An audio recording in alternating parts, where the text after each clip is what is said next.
नमस्कार, news call 24 पर आपका बहुत बहुत स्वागत है। मैं हूं सुशील गिरीश पांडे। आज हम बात करने वाले हैं ममता बनर्जी को गंभीर चोट लगी है।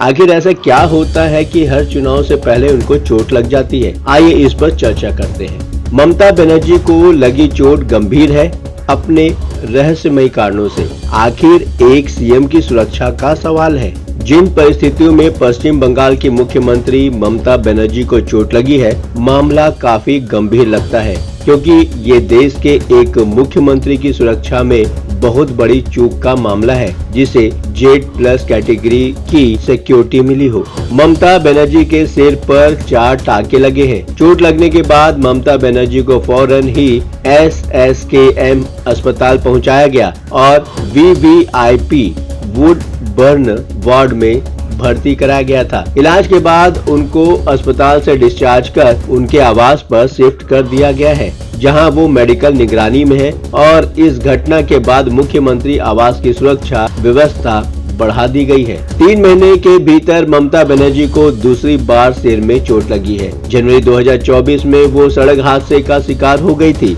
वो एक सरकारी कार्यक्रम से लौट रही थी, तभी कोहरे की वजह से ड्राइवर को अचानक ब्रेक लगाना पड़ा और वो जख्मी हो गई थी। अभी वाली घटना से पहले भी कुछ ही देर पहले एक कार्यक्रम से लौट रही थी। 2021 के पश्चिम बंगाल विधानसभा चुनाव के दौरान भी ममता बनर्जी के पैर में चोट लग गई थी, जब वो अपने चुनाव क्षेत्र नंदीग्राम में थी। और लोकसभा चुनाव 2024 से पहले वो फिर से जख्मी हो गई हैं। पैर में प्लास्टर लगने के कारण ममता बनर्जी को पूरे चुनाव में व्हीलचेयर पर ही कैंपेन करना पड़ा था। मुख्यमंत्री के घायल होने की सूचना मिलते ही राज्य के मुख्य सचिव और गृह सचिव के अलावा पश्चिम बंगाल के कई मंत्री, विधायक और बड़ी संख्या में समर्थक अस्पताल पहुंच गए। पश्चिम बंगाल के राज्यपाल CV आनंद बोस भी हालचाल लेने अस्पताल पहुंचे। प्रधानमंत्री नरेंद्र मोदी और उपराष्ट्रपति जगदीप धनखड़ ने ममता बनर्जी के जल्द स्वस्थ होने की कामना की है। दिल्ली के मुख्यमंत्री अरविंद केजरीवाल ने चोट लगने की खबर सुनकर हैरानी जताई है और उनके जल्दी ठीक होने की कामना की है। कोलकाता पुलिस आयुक्त विनीत गोयल ने घटना की जांच का आदेश दिया है, ताकि ये पता लगाया जा सके कि मुख्यमंत्री की सुरक्षा में चूक का पता लगाना सबके लिए जरूरी है। क्योंकि ममता बनर्जी ने रिपोर्ट के मुताबिक पुलिस आयुक्त को बताया कि किसी ने पीछे से उनको धक्का दिया था। किन परिस्थितियों में ममता बनर्जी को चोट लगी? पहले खबर आई थी कि ममता बनर्जी के ट्रेडमिल पर वर्कआउट करते वक्त गिर जाने के कारण चोट आई है, लेकिन उसकी पुष्टि नहीं हुई। एक जानकारी के मुताबिक मुख्यमंत्री बेडरूम में थी और पीछे से किसी ने धक्का दे दिया और वो गिर पड़ी। तृणमूल कांग्रेस के एक नेता के हवाले से मालूम हुआ है कि ममता बनर्जी अपने घर पर टहल रही थी, तभी ये घटना हुई और परिवार के लोग भी उनके साथ थे। SSKM अस्पताल के निदेशक मणिमय बंदोपाध्याय ने प्रेस कॉन्फ्रेंस कर बताया कि 14 मार्च को शाम करीब 7:30 पर सूचना दी गई कि मुख्यमंत्री को गिर जाने के कारण चोट आई है।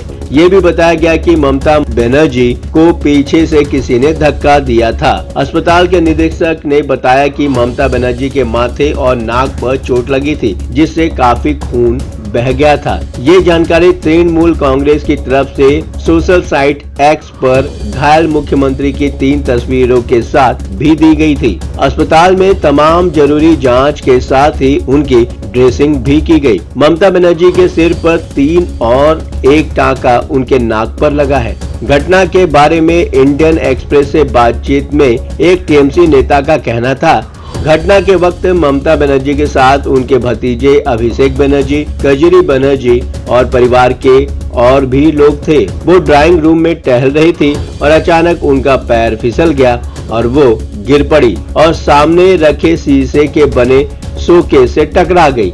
माथे पर गहरे कट की वजह से खून बह रहा था। सुरक्षा में इतनी बड़ी चूक कैसे हुई? मुख्यमंत्री को रहस्यमय परिस्थितियों में चोट लगने के बाद घटना की पुलिस जांच शुरू हो चुकी है। पुलिस मुख्यमंत्री के घर और अंदर आने जाने वालों की सूची तैयार कर रही है। जांच जरूरी है और असली वजह तो जांच पूरी होने के बाद ही मालूम हो सकेगी। लेकिन घटना को लेकर कई सवाल भी खड़े हो गए हैं। पहला, जैसा कि मालूम हुआ कि ममता बनर्जी घटना के वक्त अकेले नहीं थी, परिवार के लोग भी उनके साथ थे। जाहिर है वे लोग भी ममता बनर्जी के साथ टहल रहे होंगे। ममता बनर्जी को पीछे से धक्का लगने से गिरने की बात बताई जा रही है, तो ये पीछे से धक्का लगना कोई हादसा था या हमला? दूसरी बात आती है, क्या साथ में टहल रहा कोई शख्स चलते चलते लड़खड़ा गया और ममता बनर्जी पर गिर पड़ा जिससे वो गिर गई, या ये कोई हमलावर था जो सुरक्षा व्यवस्था को भेद कर घर के अंदर पहुंच गया था? तीसरी बात यह भी हो सकती है कि मुख्यमंत्री होने के नाते ममता बनर्जी को Z+ कैटेगरी की सुरक्षा मिली हुई है, जिस पर पीछे से धक्का दिए जाने की बात खुद ममता बनर्जी ने पुलिस कमिश्नर को बताई। गंभीर सवाल तो खड़े होते हैं। चौथी बात आती है, ममता बनर्जी को चोट लगने की जानकारी अस्पताल के अलावा तृणमूल कांग्रेस की तरफ से आई। टीएमसी के अधिकारी एक्स हैंडल से उनकी घायल ममता बनर्जी की तस्वीर जारी करते हुए दुआ की अपील की गई थी, लेकिन उसके बाद कोई स्टेटस अपडेट नहीं आया है। पांचवा सवाल ये भी निकल के आता है कि जो कि सबसे बड़ा सवाल है, ममता बनर्जी के घर के अंदर हमलावर कैसे घुसा और धक्का देकर कहां चला गया?